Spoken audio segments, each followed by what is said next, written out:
ఈ చారిత్రక క్షణం ఎంతో భాగ్యంతో మన అందరి జీవితాలలోకి వచ్చింది.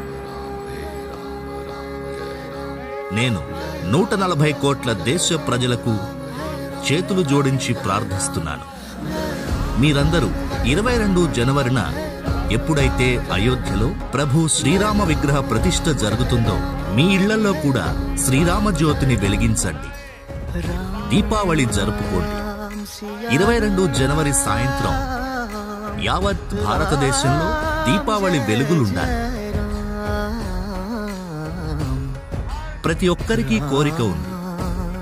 జనవరి 22న జరిగే ఈ ఉత్సవానికి సాక్షి కావాలి. వారు స్వయంగా అయోధ్య రావాలని అనుకుంటున్నారు. కానీ నా అభ్యర్థన ఏమిటంటే జనవరి 22న ఒకసారి శాస్త్రోక్త కార్యక్రమం జరిగిన అనంతరం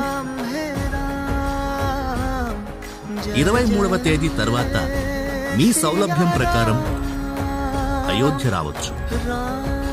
అయోధ్య వచ్చే ఉద్దేశం 22వ తేదీన పెట్టుకోవచ్చు.